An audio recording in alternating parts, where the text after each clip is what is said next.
चलिए आज हम बात करें discounting of bill receivable BR from bank. ठीक है, ये चैप्टर हम कर चुके हैं। BR है ना लिखा हुआ, देखो ध्यान से इस चीज को समझना। जो मेरे पास जो BR है ये क्या होता है, मेरे पास असेट होता है। ठीक है, BR क्या होता है, ये चीज ध्यान में रखना। ठीक है, BR क्या बोल रहे हैं, if a BR is discounted from a bank the amount of a discount deducted by the bank is recorded through journal since it is debited to discounting charges and only the net proceeds is entered in the bank column on the debit side. Clear हुआ थोड़ा बहुत? मैं आपको इसको इस तरीके से समझाता हूँ।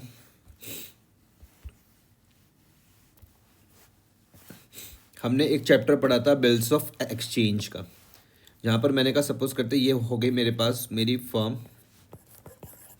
ये यहाँ पर क्या हो गया, बैंक हो गया। मेरे पास एक बिल है, इस बिल को क्या करा मैंने, इस बैंक को सेंड करा।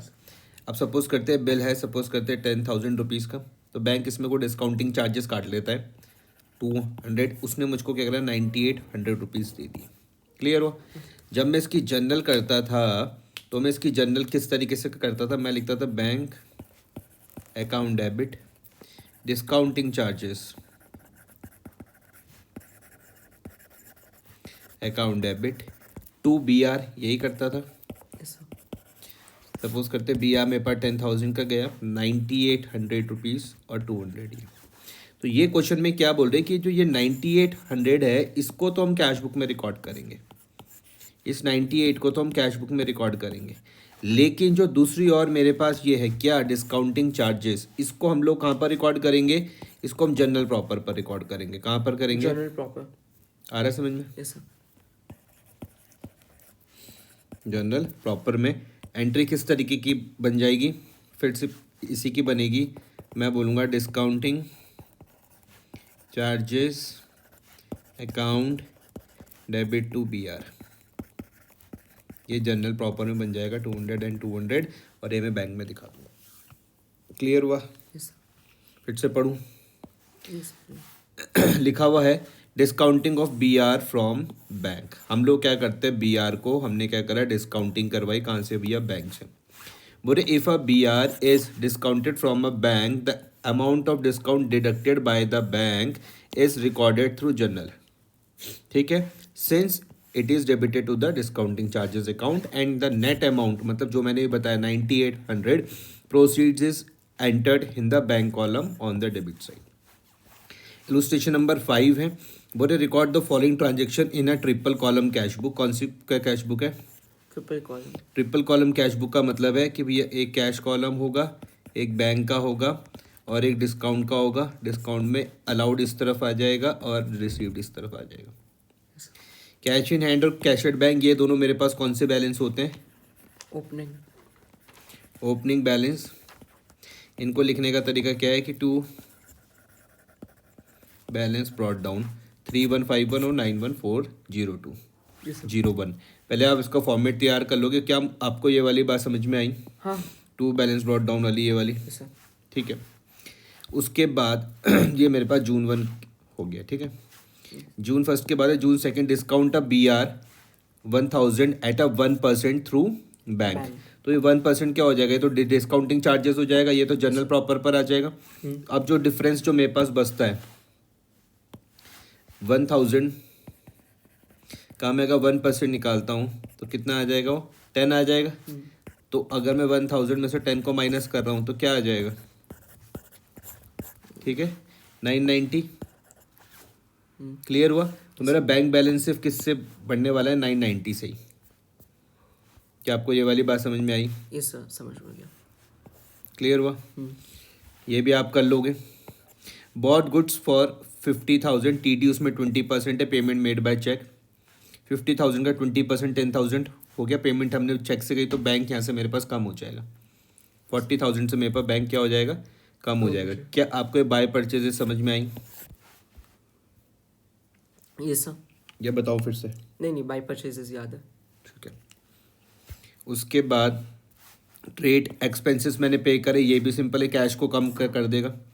पेड रेंट, ये भी कैश को कम कर देगा। इंश्योरेंस चार्जेस, ये भी कैश को कम कर देगा। ये तीनों ही आपके A- पे आ जाएंगे। 120, 400 और 100, ये रहा 120, 400, 100। क्लियर? उसके बाद हमने यहाँ पर क्या करा, सोल्ड गुड्स फॉर 80,000, TD था उसमें 10%, और मुझको चेक मिला सेम डे पे, received a cheque for the same. मैंने आपको लास्ट वाली क्लास में ये वाली बात बताई थी, चेक की ट्रीटमेंट की, अगर मुझको मिले और मैं सेम डे में डिपॉजिट कर दूँ तब तो बैंक बैलेंस बढ़ जाएगा, नहीं तो मैं उसको चेक को कैश की तरह ट्रीट करता हूँ, और जिस दिन मैं उसको डिपॉजिट करूँगा उस दिन वो कॉन्ट्रा बन जाएगी। याद आ रहा वो चीज़? हाँ। ठीक है, ये वाली बात समझ में आई 25 वाली। Yes sir. अब इसको मुझको देखना है कि डिपॉजिट की डेट कौन सी है, लेकिन आगे मुझको ये वाले चेक में डिपॉजिट होते हुए दिख नहीं रहा। ध्यान से समझना, ये जो मुझको चेक मिला आगे मुझको कोई डिपॉजिट होते हुए दिख नहीं रहा, तो मैं मानूंगा कि सेम डे पर डिपॉजिट हो गया होगा, सेम डे पे डिपॉजिट हो गया। डिपॉजिट हो गया होगा। क्लियर हुआ? तो सेम डे पर ही मैं क्या कर दूंगा, बढ़ा दूंगा। 80,000 समझ में आ रहा? 10% TD 8,000 माइनस करने के बाद 72,000 से मेरे पास बैंक बैलेंस बढ़ जाएगा सेम डे पर, ए प्लस हो जाएगा। क्या आपको ये समझ में आई? यस। 2 सेल 72,000। क्लियर? चलिए उसके बाद है मेरे पास received a cheque from John and company. John and company से मुझको चेक मिला, लेकिन इसका भी कहीं डिपॉजिट का नहीं दिया हुआ, तो इसको भी मैं क्या मानूंगा कि ये भी क्या हुआ होगा, सेम डे पे डिपॉजिट हुआ होगा, सेम डे में डिपॉजिट। क्योंकि आगे कहीं दे नहीं रखा कि डिपॉजिट कब हो। समझ में आ रहा? तो 6,000 मेरे पास सेम डे पर क्या हो जाएगा, बढ़ जाएगा। आइए समझ में? आया सर। फिर 30 वाले पे क्या है, purchase 100 national plan certificate of 100 each. Investment मान लो इसको आप, कितने परचेज करें, 100, एक कितने का है, 100 रुपये का है, तो टोटल हो गया 10,000। ठीक है, मुझे मिले कितने में, वो 95 में मिले। कितने में मिले? 95। तो मैं 100 मल्टीप्लाई बाय 95 करूँगा, होता है 95, 100 में मिले, तो मुझको यहाँ पे कहीं ना कहीं 500 रुपये का मुझको क्या मिल गया, डिस्काउंट रिसीव्ड हो गया, और पेमेंट मैंने कहीं से करी, बैंक से करी। क्लियर हुआ? यस। 100 नेशनल प्लान सर्टिफिकेट एक तरीके का क्या मानो, इन्वेस्टमेंट मानो। कितने रुपए का था, एक 100 रुपये का, लेकिन मुझे मिला कितने में, 95 में। यस। तो जो इसका जो डिफरेंस है इसको मैं क्या बोलूँगा, discount received. Yes. Clear? Yes sir. तो ये देखो, और मैंने पेमेंट कैसे करी, चेक से, तो ये देखो यहाँ पे by national plan certificate. Clear हुआ? इन्होंने यहाँ पर डिस्काउंट पे मेंशन नहीं किया हो 500। ठीक है, तो अब डायरेक्ट ही क्या कर लेना, 95 लिख के इसको सॉल्व कर लेना। क्लोज करने का तरीका क्या है, रिसिट्स हो गया, दोनों साइड का टोटल कर देंगे, कैश का भी टोटल कर दोगे, बैंक का भी टोटल, ये वाली साइड पेमेंट हो गई, कैश का भी टोटल और बैंक का भी टोटल। फिर एक बीच में हम लाइन छोड़ देते हैं, फिर एक बीच में मैं लाइन छोड़ देता हूँ। क्लियर हो रहा? Yes sir. जो साइड बड़ी मैं उसको दोनों तरफ लिखने वाला हूँ, जैसे 3151 यहाँ पर भी, यहाँ पर भी, और अगर ये पड़ा है तो मैं इसको यहाँ पर भी लिखूंगा।